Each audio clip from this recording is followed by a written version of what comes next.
عجب ځواک دی ومړه جانان ته څه وایي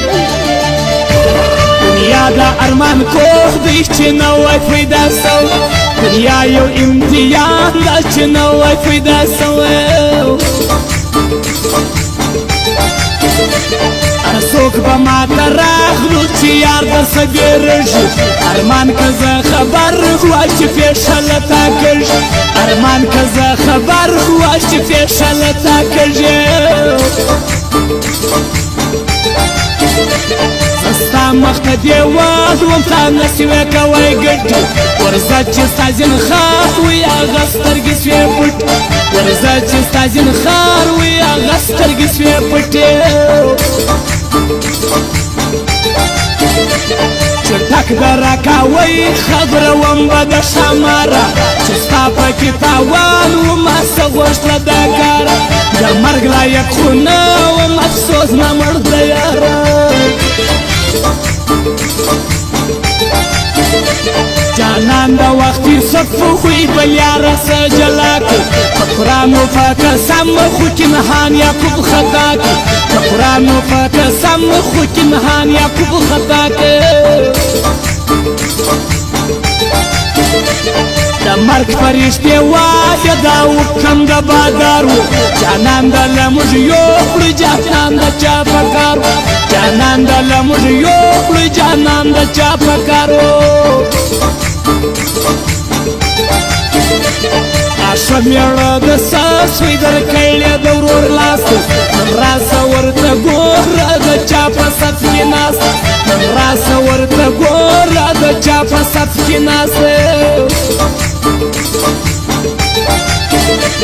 چې ستا پر قدم ولاړ شي دا ورور کابینه بیا یم چې ستا غوندې زوی راوړي دا مور کابینه بیا یم چې ستا غوندې زوی راوړي دا مور کابینه بیا یم اصل سړی معلوم وي له رنګ او له ګفتاره که مثل که چا یاد کړي نو سر به وخوري واوره که مثل که چا یاد کړي نو سر به وخوري واوره ولتوره یې په لاس که له توره نه چپړږي د شعر خبرې واورئ نن یوه یوه رښتیا کږي د شعر خبرې واورئ نن یوه یوه رښتیا کږي ستا کور د کرایې دی د واخسل بازارونه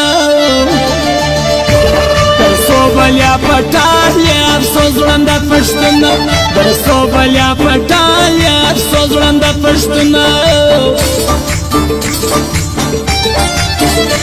موږ رالو تر ناوې ته پټ نه سو له بارانه موږ لاړو موږ سبا سو را پورته سه جانانه موږ لاړو موږ یې خرڅ کړو را پورته سه جانانه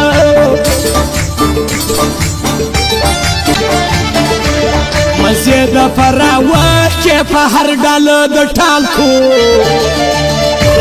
تاسو مره دوکې راک چې تاسو مره استعمال تاسو مره دوکې راک چې تاسو مره استعمال کو